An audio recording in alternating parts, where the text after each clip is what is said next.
Hi, everyone, and welcome. My name is Saria Chum, and I'm a part of the Random House Group events team. Thank you so much for joining us. Today, I have the great pleasure of introducing our event, a conversation with Jenny Odell on saving time, with Pulitzer Prize-winning science writer Ed Yong. This virtual event celebrates the release of Saving Time, Jenny's newest book, which came out just yesterday. Before I turn it over to our featured speakers, I do have just a few housekeeping items to share. Firstly, our program will start with Jenny fielding some questions from Ed, who will be moderating tonight's discussion, and the last 15 minutes of the program will be dedicated to your questions for Jenny. If you do have questions for Jenny, you can put them in the Q&A box located at the bottom of your Zoom screen.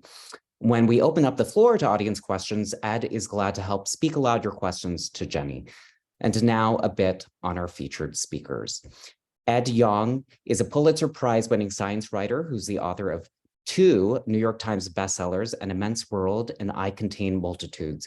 An Immense World won the Carnegie Medal for Excellence in Nonfiction and was listed as one of the top books of the year by the New York Times, The New Yorker, Barack Obama, and more than 30 other lists. And of course, last but not least, our featured author.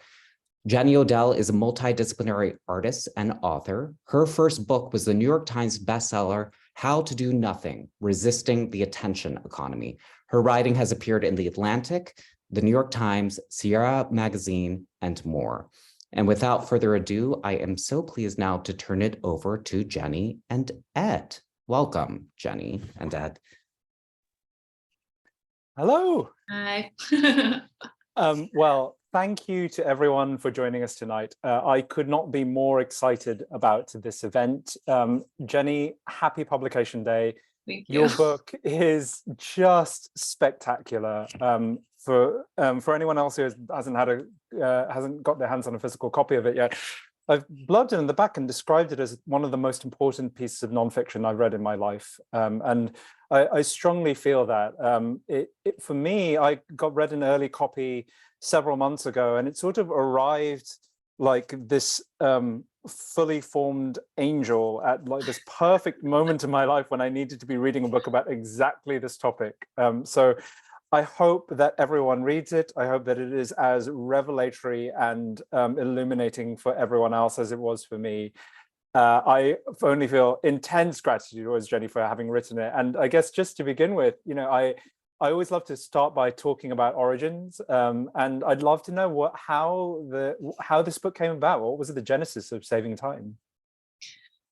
It's I think it depends on what you count as the origin. I mean, as I talk about in the book, right? Like, when does an event actually happen? It's kind of hard to pinpoint. So I think currently, to me, it seems like it actually started when I was writing the proposal for How to Do Nothing. I found my old notes from that time, and I had divided the paper into How to Do Nothing in space and How to Do Nothing in time.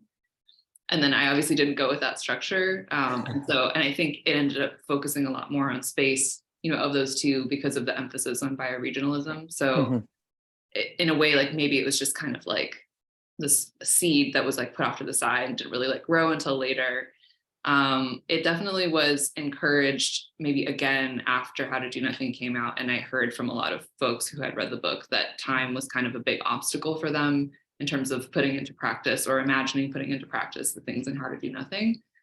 So I think it was, there was a little bit of it already there, and then it kind of got watered maybe by that. And then also I think it was just ongoing. Just as a person, I was just feeling it like all the time. I was just always feeling like I was running out of time, but also dealing with like these other kind of feelings of dread about time on a larger scale.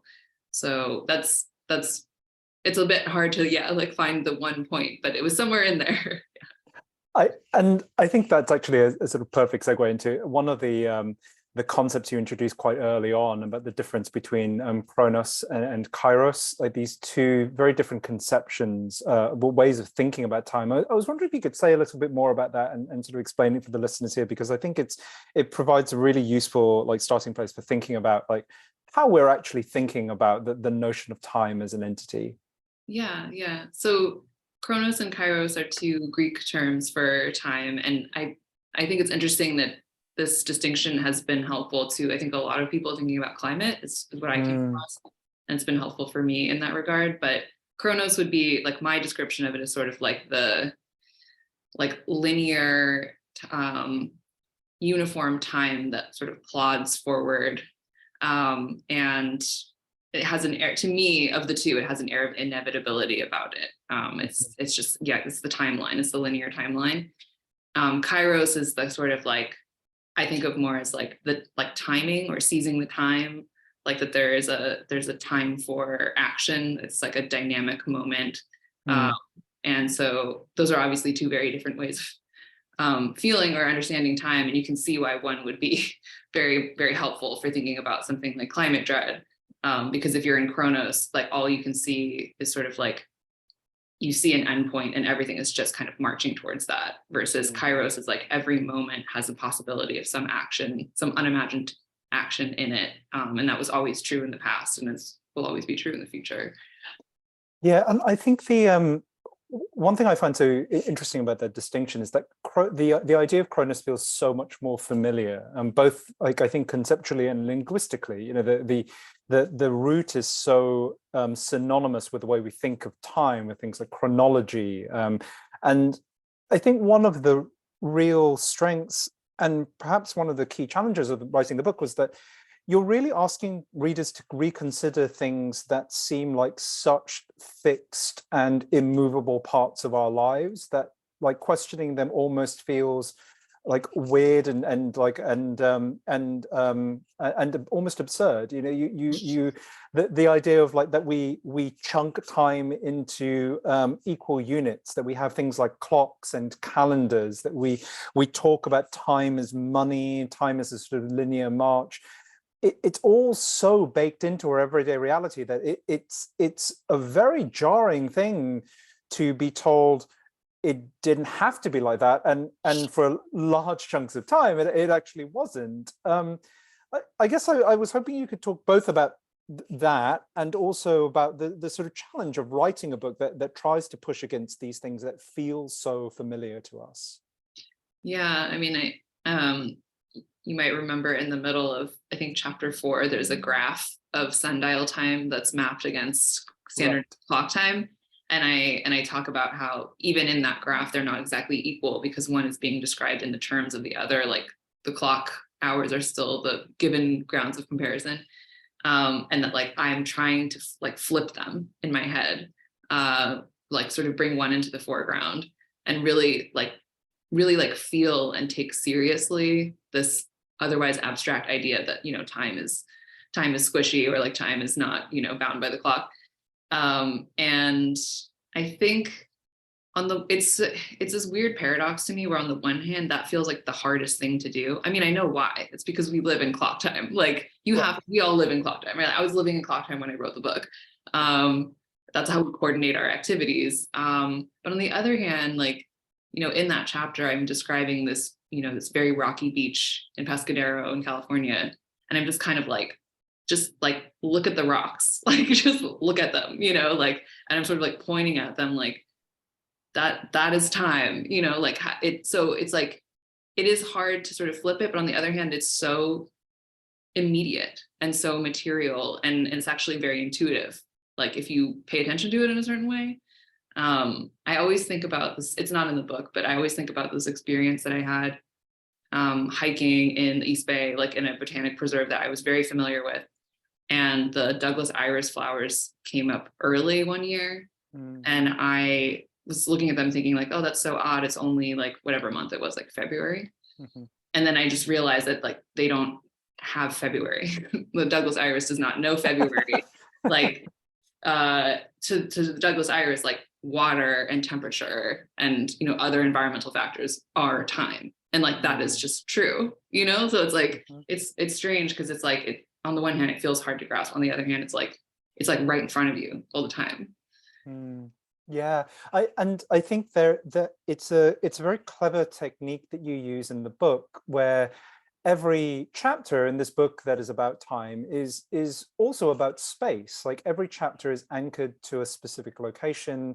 You have all these vignettes of you moving through the location and observing what you see while you're talking about some aspect in which of the ways in which we have constructed and moved through our understanding of time. And it feels like this very background note that I think adds up to this understanding of time as not just being of our movement through time as not just being, as you write, avatars passing through an empty calendar square, but of being people rooted in a particular place. Like, and as you said, like that, the part of the idea for this book came from an idea about how to do nothing as being partly about space and partly about time. Like, was that structure always in place for you?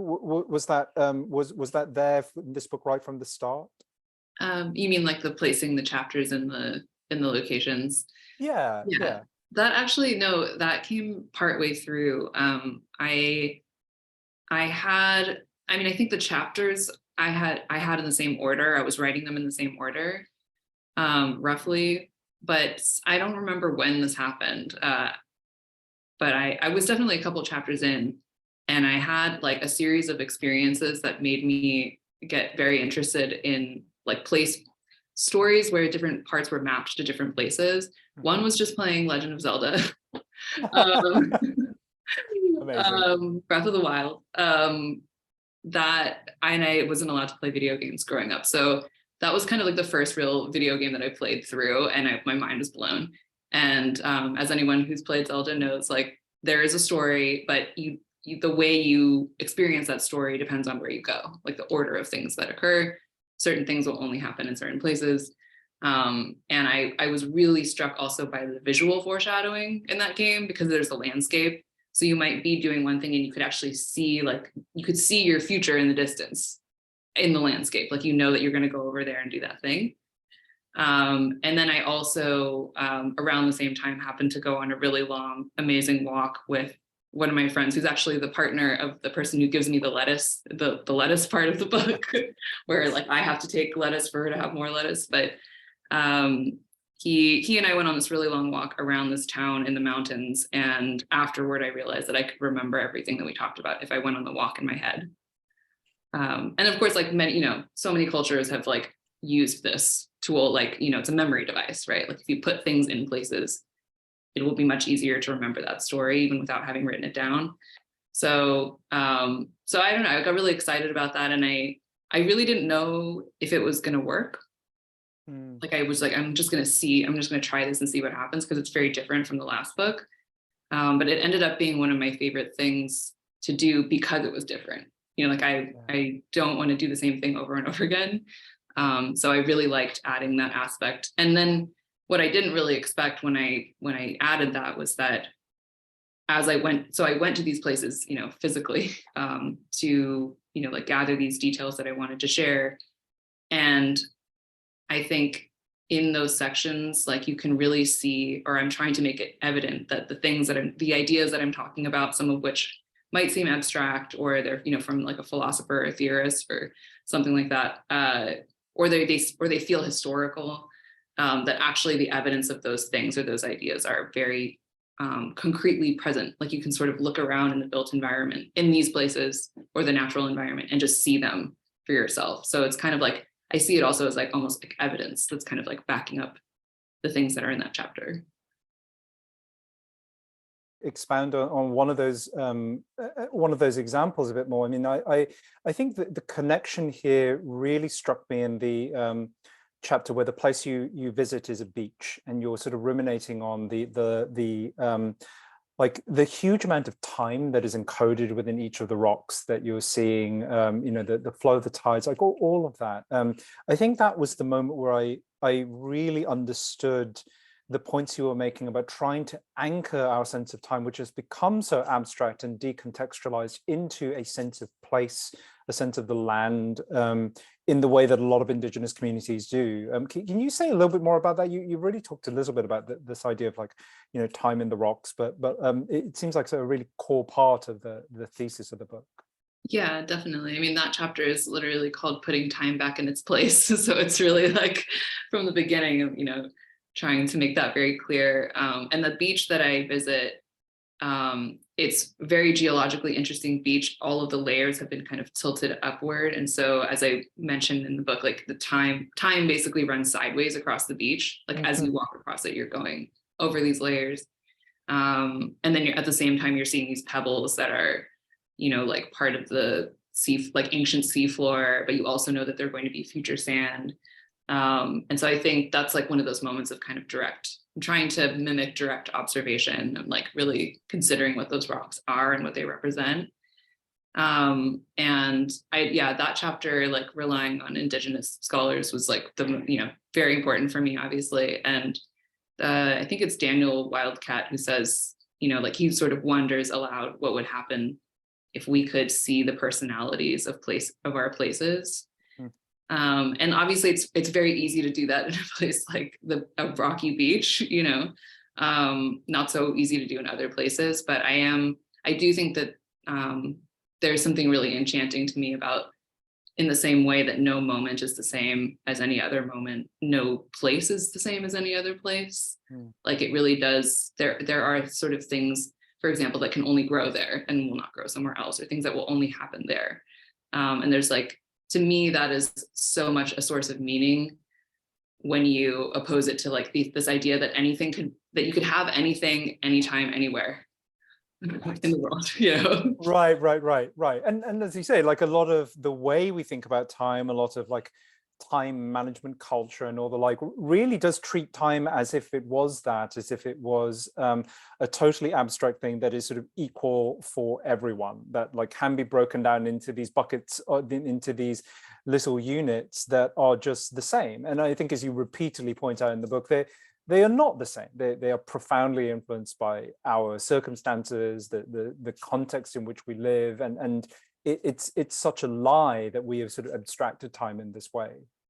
Yeah, it is. And but it's still so pervasive, which I find really fascinating, because it really like falls apart as soon as it's like everyone has 24 hours in a day. It's like, well, where are those hours happening is like one really basic question, but then there's all these other sort of circumstantial life things and like power imbalances that really affect how your time feels.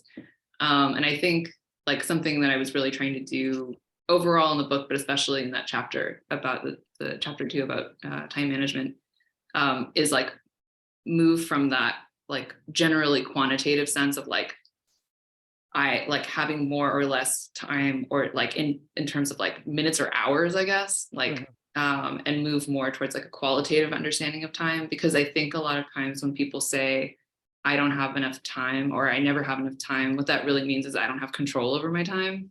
And that ties into so many other things that you do or do not control about your life, right? Or your work situation, or other things. So I think they're like recognizing that makes it easier for me to imagine like, okay, we're all inhabiting these various structures of power, and like whose time is valued more than someone else's time, and like just recognizing that kind of network and trying to make that more equitable, rather than like I have 24 hours, I have 24 little boxes, and like I need to run them through my like personal time management factory like better.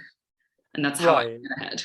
Right. And I think you make the point very clearly, that doing that, I think one of the other great lies of this is that you can do that in a social vacuum, and that you can wrest more efficiency or more productivity out of your time, full stop. Whereas it's clear that, as you say, like unspoken in that is the fact that some people have much more control over their time than others do, and that wresting more control of yours always comes at someone else's expense. I think that I really appreciated like drawing attention to that social dimension of time management and this productivity culture, which I think often is unspoken and therefore unacknowledged. Yeah, and I think that was something that that I would, in thinking about How to Do Nothing, like a distinction that was not really made there that I was trying to make here was between someone who actually doesn't have any control over their time and someone who feels they have no control over their time, or they feel that they're always running out of time, but it's because of more like internal factors, like, and those things have they have something in common, right? Like they both come from the idea of this sort of like Protestant work ethic, like industrial sense of time and efficiency. But one person is like, those constraints could be very external, right? Like their employer, or just like life circumstances. And then someone else could just be like burning themselves out because they embody those principles, but they could, in theory, back off a little bit, I do know that sounds not unfamiliar. Yeah. And so I'm glad you mentioned briefly some of the history to this. I was wondering if you could explain that a little bit more for the listeners today, because I think that's so crucial. Like you write that this idea that time is just this endlessly divisible subcontainers that could be filled with work is an attitude that is so pervasive that it's easy to forget it is both weird and actually quite recent. And that there are specific reasons why we have come to think about time like this. Can you talk about some of those reasons? Yeah. I mean, I think it's always good to remember or revisit the history of even just like time measurement, like how much of innovations in time measurement had to do with measuring the need to measure other people's labor. So like, colonial situations or like plantations where they literally have these kind of spreadsheets and they're logging like man hours or days, right? Like the idea of a man hour doesn't arise unless you need to measure man hours. Right. So it's already kind of tied up with that. And then Taylorism, which is another like really well-known example of trying to measure like little bits of time and little bits of work. Like that was also, in the service of trying to get more work out of people in a shorter time. I think for me, like a really key text or something that helped me like cross over into the personal realm was this amazing book that someone found for me at the Prelinger Library, which is one of the locations in the book. But it's this book from the 1920s called Increasing Personal Efficiency. And I love this book because it's this guy who loves Taylorism so much. And he's like, I want to find out how to apply this to like your whole life, like your personhood, like how you have thoughts, and he's like, are you thinking as efficiently as you can? And there's like speed reading tests in the book.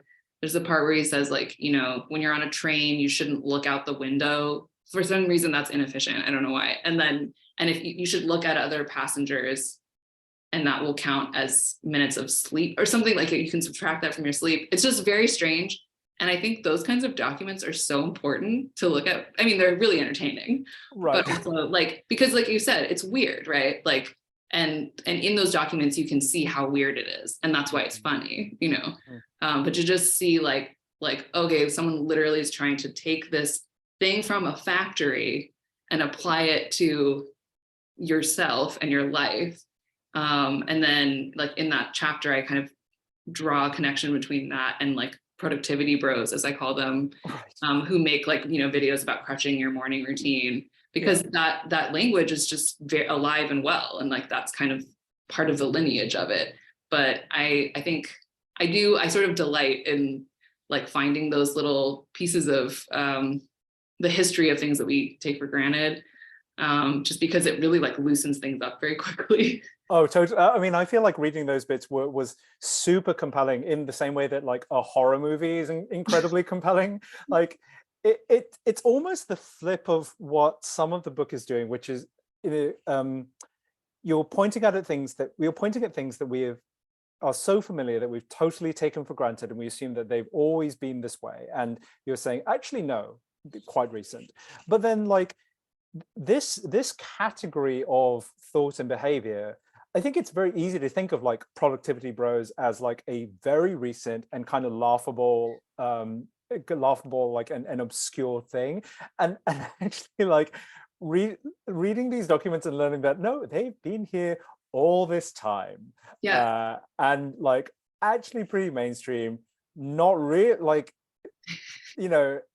laughable in his historical context, but it's actually really not that different to what like tops bestseller lists now. Yeah. I think they're right. Like both of those concepts are quite jarring in different ways.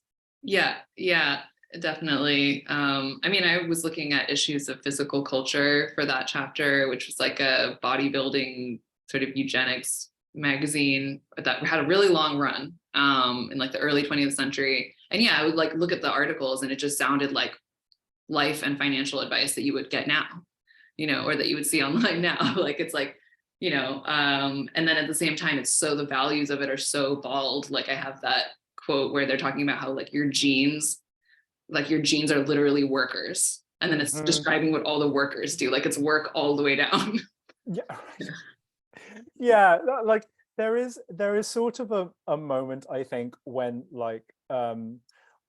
when quite early on in the book, when you're talking about the history of this and you're like, and of course, colonialism is super important. And then you just sort of see like in the backgrounds, there's like eugenics kind of waiting in the wings to like appear in the book. Like Yeah. I am pretty clear now on the whole cast of characters that is about to turn up like imminently.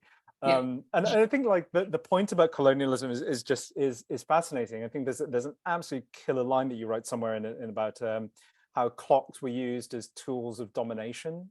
And I think that's so interesting in counterpoint to a lot of what you write about indigenous views of time, which have sort of been repeatedly like caricatured as being sort of primitive or like existing in the absence of time. But I love how much a deeper and more nuanced version of that you painted the book. I was wondering if you could talk a little bit about those two sides of things, like the effect of colonialism on the way we think about time and the sort of counterpoint, like the alternative way of thinking about it. Yeah. There's one of the books that I quote, The Colonization of Time. He has these really great descriptions of British colonists showing up in South America or South Africa and trying to establish like the Sabbath punctuated week. And it only really extends as far as the audible range of the bell, the mission bell, which I just love like those kinds of descriptions, because it's like, right, like there's this fully, there's this existing sense of time that is already there, that is complete, and then it's like you make your little outpost and it's like it was not a straightforward takeover. Like there were these clashes, right, like speaking very different languages about time, and like definitely like the colonial version was very heavy on being regular, like being regular, punctuated, this idea of the labor hour, and abstracted from the place. Like I think he talks about how colonists saw a lack of abstracting from place as a lack of progress. So like actually like not being in tune with the things that were happening ecologically in a place would be a sign of progress or a sign of civilization, which is really interesting and not advantageous in a lot of ways. Right. And I think in contrast, like the kind of discussions of time that I quote from Tyson Yunkaporta and Vine Deloria Jr., those are so much more about timing. I think like it's less about time and more about timing, like this awareness of what happens when, or what is a sign of what, like if when this is happening you do this, when this it's in a footnote, but Vine Deloria talks about a tribe that goes, they leave animals down in the valley, they go up into the mountains for the summer, and then when a certain thing flowers, they know it's time to go back down and tend to the animals, right? Like that's basically a clock for them. So and it's just this like deep understanding of how all of those processes are intermeshed, and then being able to use them, like use them to your advantage. Like more of a Kairos based clock than the sort of Chronos one that we're used to. Yeah, definitely, because it's because of timing, right? It's like you can only you can't miss your chance. Like right. you have to do certain things at a certain time, because you understand that there are like seasons and things only happen at certain points, or things only flower at certain points. So you have to, like, it might involve less labor, what we would think of as labor, but it requires a lot of attention, like a lot of attentiveness to the things that are happening in any given moment. Yeah, right. And And I think on the sort of flip side of that is like this common sense of time that we're all accustomed to, where you really don't need to pay attention to what's in a given moment. Like it's you know, me looking at my Google Calendar is sort of the opposite of that. And I feel like one of the things that really struck me about the book is that you make clear that that attitude is so pervasive that even things that theoretically act in opposition to it are actually part of the same thing. Like a lot of slowness culture that like calls to you know, slow down your life, actually just become part of the same very capitalist, very like abstracted way of thinking. Yeah, definitely. I mean, I always wonder, like I talk about this essay from, you know, quite a while ago about the experience economy that was written by, you know, two people who didn't yet know about Instagram because it hadn't happened yet. But I always wonder what they would have thought of it or what they think of it.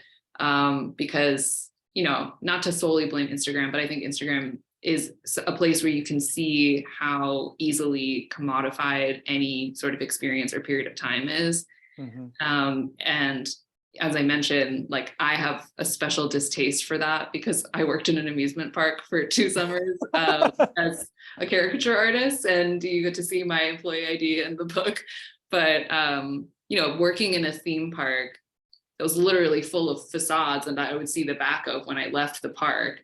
And then growing up and then leaving there and being in a suburb where everything else still looks like a facade. Like I definitely grew up with this like yearning for something like authentic. I realize like that has its own problems, but you know, like I think I was like looking for encounter. Like I didn't want to consume like packaged experiences that felt sort of artificial. And so I think that's kind of like that informs the way that I see things like, you know, images of the slow life or the sort of like the like images of performed leisure, like on platforms like Instagram, because they are just sort of, they are being packaged and consumed in a way where I think what I'm actually looking for is like an interruption in all of that. But that in that case, like leisure and the sort of little package of leisure, the image of it just kind of is part of the whole machine. Right. Yeah, right. Like as I think, as you say, that it's part of that whole Protestant way of thinking, where now leisure just becomes a way of like a way of deserving the amount of work that you've put in, or like buying the things that you then need to do more work in order to earn. Like it really is part of that same treadmill, even though it feels like a distinct and opposing force. Yeah, and it can also turn into just self-improvement, which I have no problem with self-improvement. I'm sure we all want to improve ourselves, but it can turn into that like sort of punitive version of self-improvement. Right. Yeah. Right. I have a related question from that came in from an audience member beforehand, and I think I want to ask now because it's so related to this. So this is from Kay Ingwili. I hope I got that pronunciation right, who says, I think culturally we're beginning to endorse slowness in defiance of the attention economy. However, slow processes are often valued in relation to the fast. Slowness becomes an investment to surpass fast gratification, to be rewarded in the slowness because it is outside of the normal working pace. Do you think this relativity detracts from the inherent qualities of slow acts? And if so, is there a way to experience slowness without fast production as the base comparison?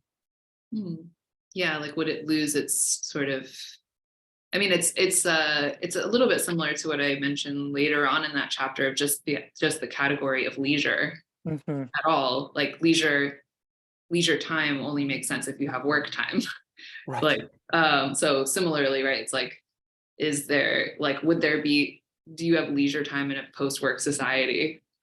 I don't know. Like, would you call it something? Would you not call it anything at all? Would it just be life? I don't know.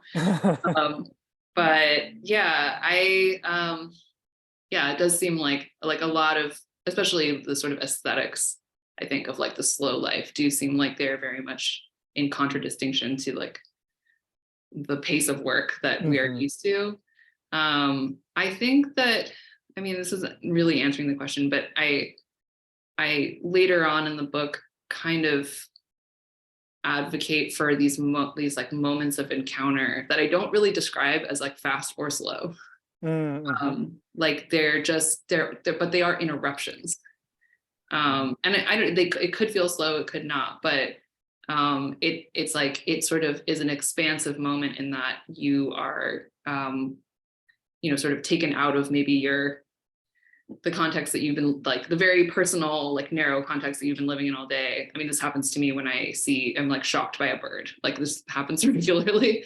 And that I feel like for me can happen at any time. And it would be weird to say that I like set aside time for that. It's like sort of not possible. And so I guess, I don't know, I almost want to like leave the slow and fast distinction behind, maybe for the same reason that the person asking the question is identifying. Yeah, that's nice. Is this a good time to talk about beans? I feel like this is a natural transition to, this is the beans moment of the Q&A. Yes. Really just been waiting to sneak some beans in here, but please explain to the dear listeners why beans are relevant to all of this. Okay, so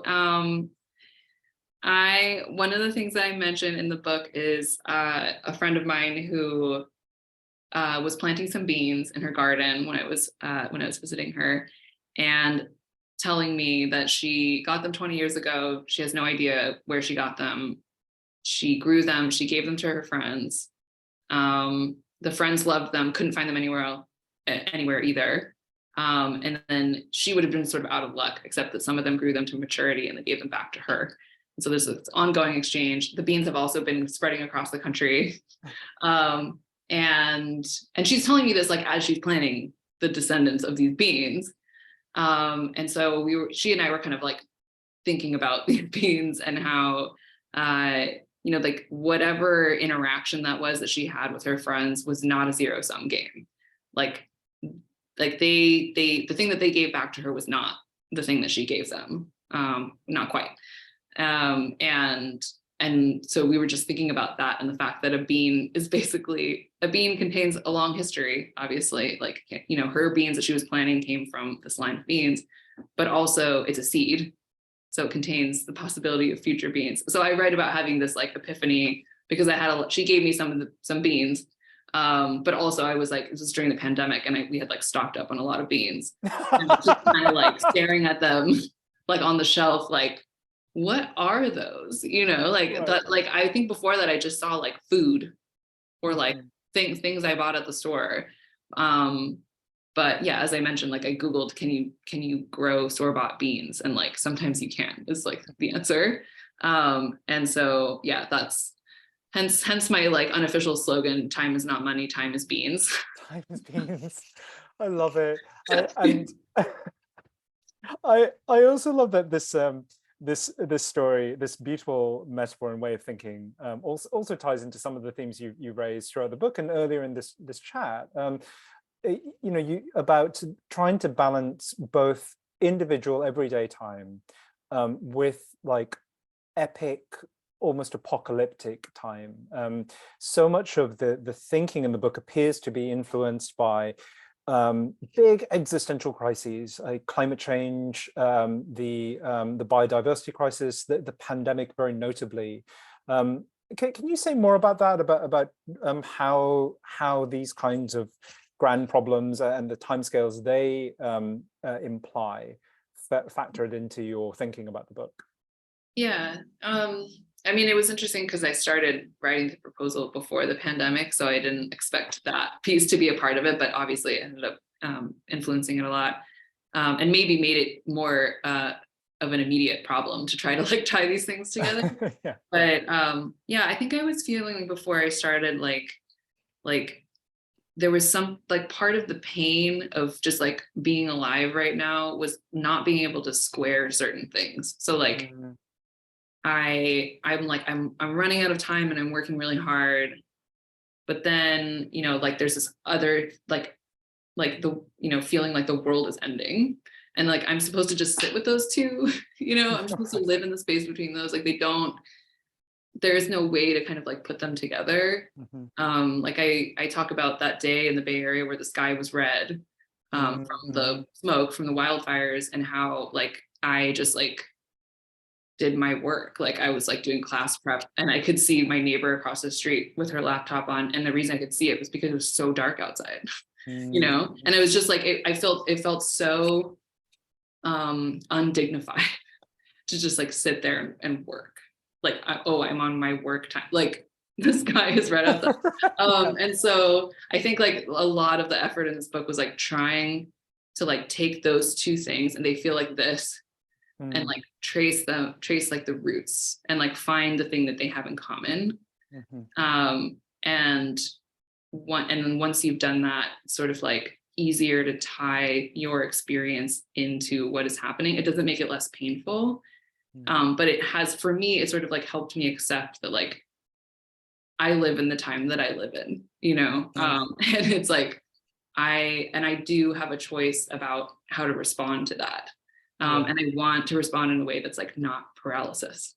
And so I want the question to not be like, what the hell, but like, what should I do? Like, what should I do today about this, you know?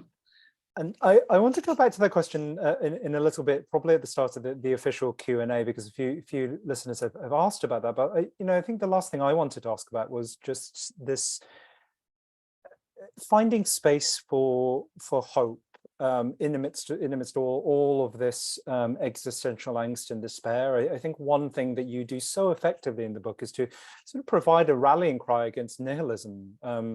You know, as a reader, I felt this sense of vast possibility, coupled with a bit of anxiety and uncertainty. You know, that it felt like the book really recalibrated my understanding of the way we live and about how I think about time, and that also that new understanding was so new. And so still quite difficult to wrap my head around, that I wasn't sure entirely what to do about it. Like, you know, I feel like energized after reading the book, but I'm not in, but there's still a sense of like, do I have the resources and the, I don't know, like intellectual courage to actually like make any changes as a result of it? But then, like at the end of the book, I think you have this beautiful passage about doubt and uncertainty that really spoke to that tension, where you talk about doubt as a thing that actually we want to seize, like not a negative thing. I'm just going to like actually read from the book, because this is just achingly beautiful to me. You say, you know, otherwise, without doubt, you'd get flattened by certainty, and the past would crush you with tradition, and the future would crush you with determinism. To live in the gap between past and future is quite simply the human condition. Looking mournfully to the future in which something new can never happen, we can't see ourselves standing in the gap, the only place where anything new is capable of happening. And it makes me wonder if one meaning of having time is to halve time, to hold the past and the future apart as much as hope will allow. I still get chills thinking about that. And yeah, I guess my last question is about that, about finding space for hope. You know, it feels like what we've become accustomed to and the challenges in front of us, both like on an individual scale, on a mass societal scale, are so huge. It's easy to be overwhelmed by that. But the book is very clear that that's not the way to think about it, that there is still place for hope and joy. And you know, how do you feel that? Did you feel that in the course of writing this? Yeah, I think I did, for maybe kind of a surprising reason, which was, you know, in researching these very painful histories of, you know, what the climate crisis and time scarcity and inequality have in common, including those ridiculous examples like increasing personal efficiency, you know, like really seeing the contours of that, and realizing how contingent that was in history, right? It's like sometimes it was just like a person who made a decision, like, and now we live in that world, and that is, you know, it's very, you know, it's very widespread, but it came from a moment, right? Like it came from, again, to go back to beans, it's like that was the bean, like at the beginning, and then sort of things grew out of that, and we live in that reality.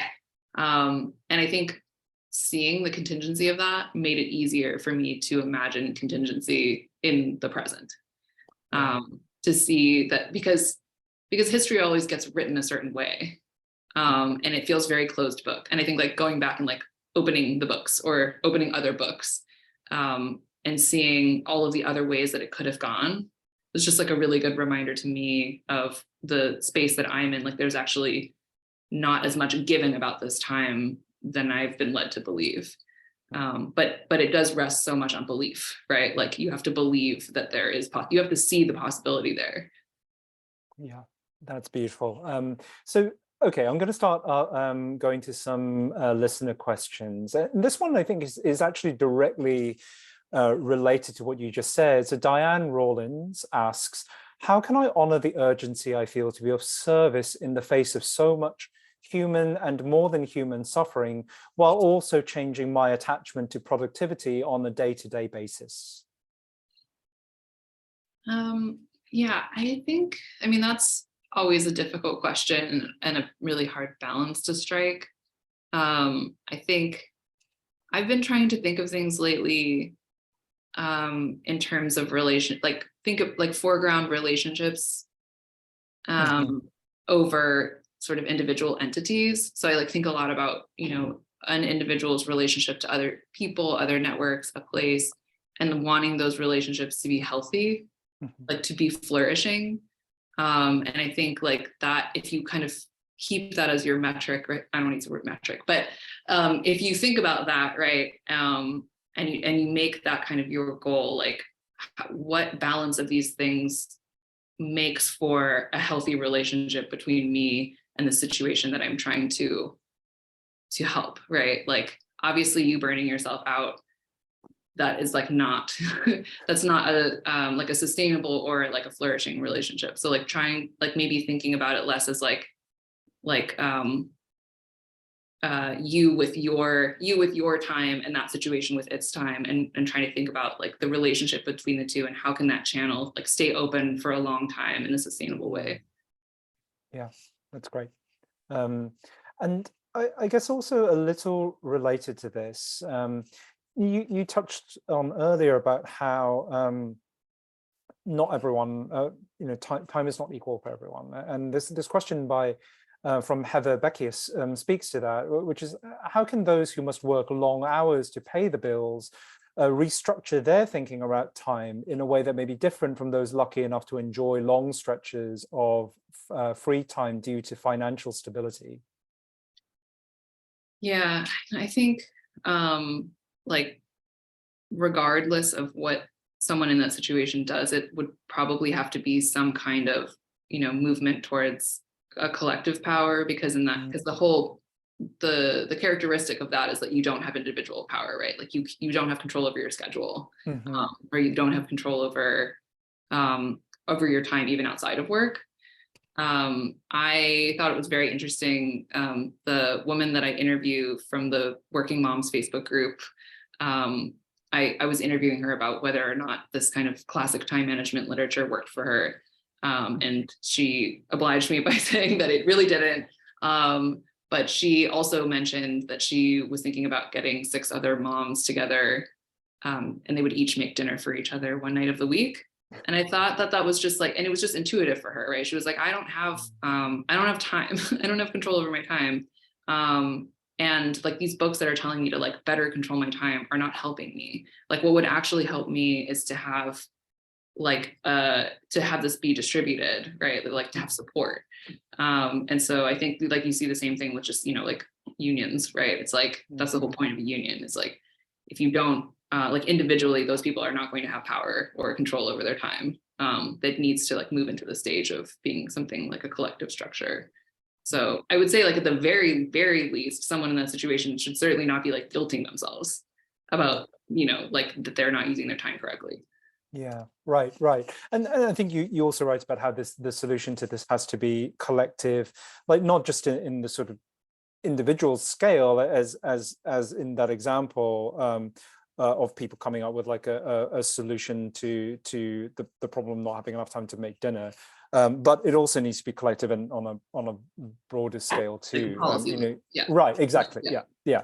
Like I think you say like a more realistic and expansive version of time management has to be collective. It has to include things like subsidized childcare and paid sick leave, which are things that like are never mentioned in like productivity bro like self-help manuals, right? Like, but are totally core to this issue of how much time people have. Yeah. Okay.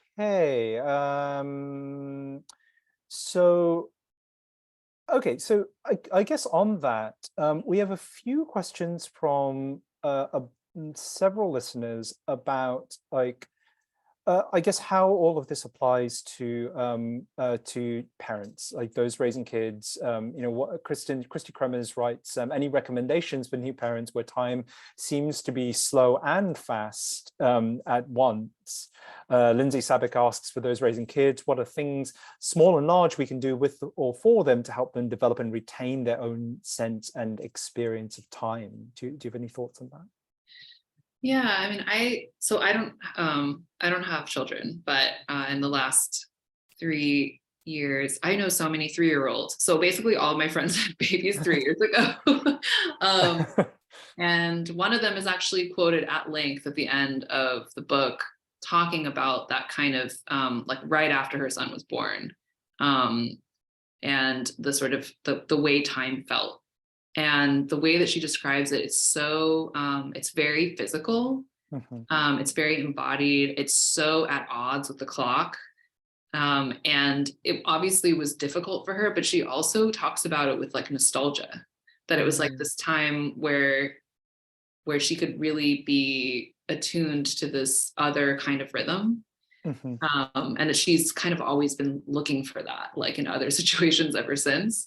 So I guess I would just say, like, if you're lucky enough that your life and your situation like accommodates that, like just maybe like appreciate it, or like be fascinated with the difference between that and clock time. Like Sarah Hendren, who wrote What Can a Body Do, which I also quote in the book, she's talking about raising a son with Down syndrome and how he kind of like for her invalidates, like for her, this idea of like a person's worth being tied to their economic productivity, and this idea of like these milestones that you're supposed to hit at specific times, like these just don't apply to him. But because they don't apply to him, he shows her something outside of that.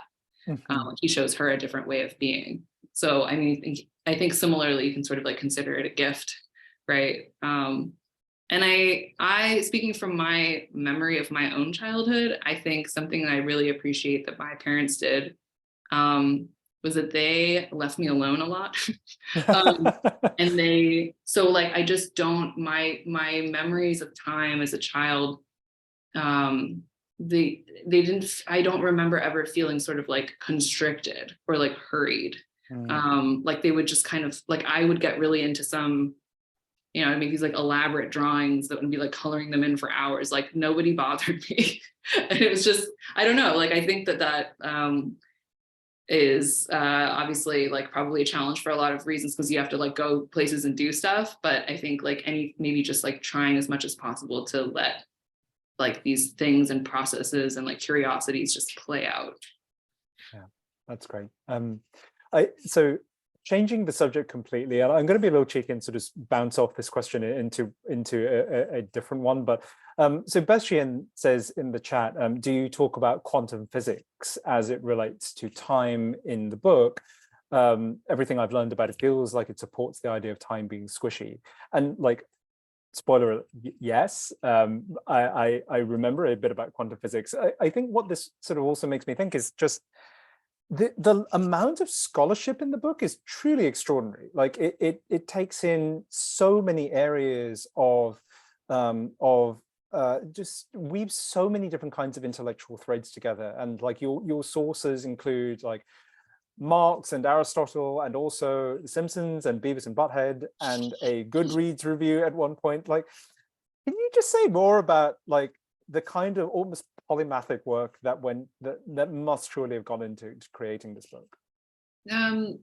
So that's like one of those things where I think that's just kind of how I am. Like I've been told by my friends that like I just am like that. Like like if I'm trying to describe something, I will just reach for whatever example seems the easiest, like wherever that is from. Like it could be like something that happened to me when I was 5.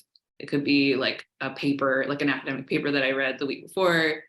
I think part of that is from teaching, because for 8 years I taught art at Stanford to non-art majors, usually non-humanities majors. And when I was trying to explain things to them like performance art or conceptual art, I think I knew that there was this risk that they would kind of like glaze over or be like, what is the point of this? And so I was always really trying to make it relevant to them and make it like easily graspable. And I would just do whatever I could to make it that way, because I just really wanted them to have this experience. And so I think I just did that. I didn't even think that was strange. And then it was really only until I was doing fact checking that I realized that there was something unusual about it. Because my like God bless my fact checker, but he was like, one time we were on the phone and he was like, I just want to say I don't really know how you kept all these things in your head. Which like I didn't keep them on, I kept them all on my computer, but like, you know, but like I think and then when I was doing the notes, of course, I was like, oh, there's a lot of little pieces from all over the place. I think it's like significant to note that I was a collage artist for a long time. So, right. you know, I think that maybe I just write the same way that I make art. Yeah. Oh, that's beautiful. Okay, I am told that we need to wrap. Sadly, we are out of time. And I mean, the time, I feel like I've been very restrained with time puns. The book definitely lends itself towards that. Yeah. But thank you so much for this incredible discussion tonight, for fielding all of these questions, and most of all, for writing this absolutely incredible book. I hope it has every possible success, because I think it really is very, very special. Thank you so much. Thanks to everyone for listening. Yeah, thank you all.